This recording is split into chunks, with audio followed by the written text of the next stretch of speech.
welcome to the Album Man, and today I'm going to be doing a review of Dragonforce's The Power Within. And as you can see here, I have a nice little signed copy as I went all the way to Manchester from Liverpool, which isn't that far, to get it signed by the band, so I got to meet them. And I have to say that the guitarist Herman Lee, I think he's the nicest of the bunch there, but they're all really nice guys. And yeah, you know, it's a nice thing considering it didn't cost any extra whatsoever, just the, 10 quid for the album. Anyway, so this is Dragonforce's 5th album, and it was released on the 15th of April 2012 in the UK and April the 17th in the US. And the lineup on this album is Marc Hudson on vocals, Herman Lee on guitar, Sam Totman on guitar, Vadim Pruzhanov, I think that's how you say it, on keyboards, Dave McIntosh on drums, and, this is a hard name to say, but Frederick Leclerc, on bass. So, this is also the first Dragonforce album to feature Marc Hudson on vocals, who replaces the most known vocalist ZP Theart, who, was on the song Through the Fire and the Flames, which is really their breakthrough song after that start on the game Guitar Hero 3, which is easily the best Guitar Hero game. And then ZP Theart, he left the band in 2010 because of musical differences. This is a couple of years after the album Ultra Beatdown, which is the album before this. And yeah, so this is their first album since ZP Theart's departure, and really they needed to prove themselves with this album. Dragonforce needed to prove that they were just as strong and they did not need ZP to, front the bands. They could do it without him. So, does this album show that Dragonforce are better, or are they lackluster without ZP Theart's voice? So, let's go through the track listing. Holding On, Falling World, Cry Thunder, Give Me the Night, Wings of Liberty, Seasons, Heart of the Storm, Die by the Sword, Last Man Stands, and I don't really count track 10 because it's just an acoustic version of Seasons. But still, it's a nice thing to listen to, but I'm not, going to be reviewing that. I'll just review the normal version of it. Anyway, so we get to the first track, Holding On. And this really, it's the first chance for Marc Hudson to prove himself as the track most people hear first, unless they just buy individual tracks off iTunes. So, this song starts out in the typical Dragonforce style of the lightning-fast guitars of Herman and Sam. Then Marc's voice comes in, and we see that he can certainly hit those high notes.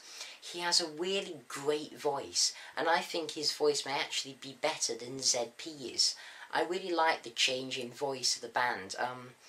ZP, I always thought he always reminded me of, I can't remember the exact name for the life of me, but the, Journey singer from the albums like Escape.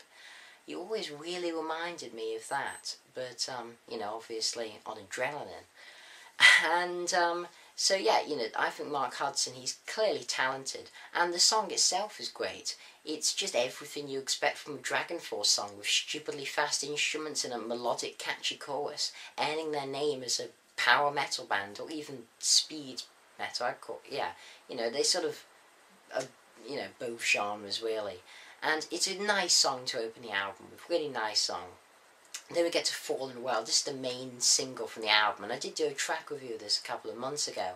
It's probably now my favourite song on the album. It seems always the way with my track reviews. I always end up liking the song more when I hear it on my hi-fi than, just through my really bad laptop speakers. But anyway, it's now my favourite song on the album, and it just has a really great tune to it. And Marc's voice especially is superb on this song. Then the chorus comes in, and it's just so catchy. I mean, of course, you then also have the epic dueling guitar solo between Herman and Sam, but, that's what you expect on a Dragonforce song, and I'd be disappointed if it wasn't there. So any Dragonforce fan will definitely like this song. It just has all the elements that make Dragonforce, so great. Then we get to Cry Thunder.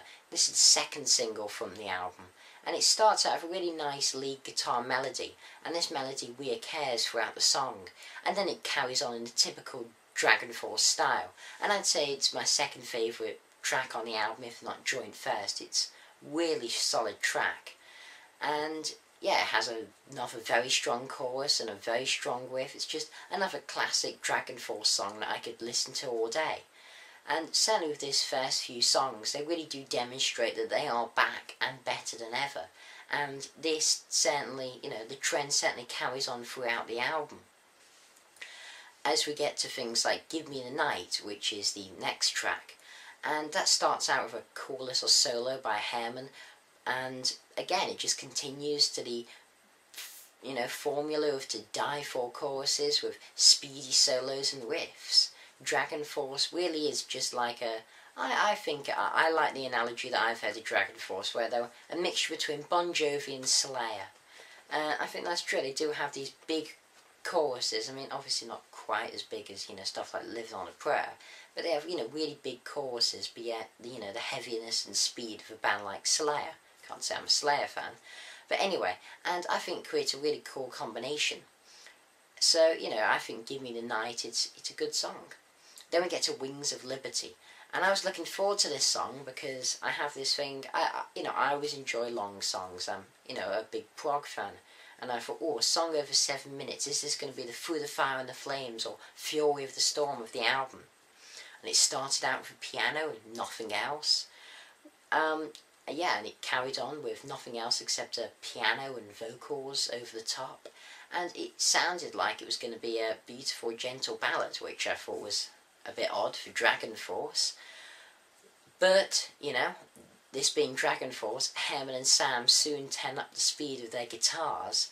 And, I mean, for a Dragonforce song, it's probably slow, but compared to most music in the world, it's, pretty fast. And it does have some truly slow bits mixed in, but, it's a pretty fast song. Musically, it is actually pretty interesting. It changes tempos quite a bit. Lyrically, though, I find this song very disappointing, especially the chorus, which is just so lackluster. I was expecting an epic song, but even the solos aren't particularly good for, Dragonforce on this. It really was a song that has a lot of potential and was wasted. It's definitely not the Fury of the Storm or Through the Fire we were expecting. One particularly nice thing about it was, though, that for once you could actually hear Vadim's playing. I find most of the time they don't use him. He's clearly a good keyboardist, pianist, whatever, but I don't think they utilise him at all. Most of the time I don't even notice his existence. But on this song he played a major part, and that was nice, but this song, I felt they wasted the opportunity. Then we get to Seasons. At the beginning this actually reminds me a bit of Dream Theater. Not much, especially as, within a minute odd it becomes very distinctive as Dragonforce. And this song, I would say it's more to normal metal speed, Judas Priest could keep up with this. And it has a really great chorus, and I'd say it has more of a classic metal sound to it.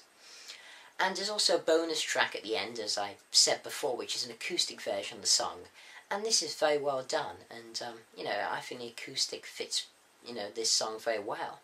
Anyway, this song, it's really good, and it's definitely a highlight of the album. Then we get to Heart of the Storm, which, when I first read it, I thought they were doing a cover of Fury of the Storm. But, upon closer reading, I realised it was Heart, not Fury. And this starts out the typical speed you expect from this power metal band. It's another great song with pace and a catchy chorus. Any Dragonforce fan will enjoy this song, especially as I would say it has the best solos on it, has a really nice dueling guitar solo. You barely ever hear any single guitar solos in Dragonforce. It's always dueling, so they're always trying to create that Freebird effect in every song, and that's one of the reasons I like them. I always love a good old dueling guitar solo. I still think no one's ever done it as well as Leonard Skinner's Freebird.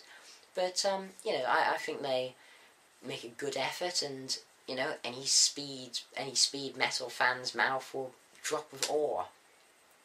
So, then we get to Die by the Sword, which starts off a really great riff and excellent vocals, with another chorus, and it's just another great Dragonforce song.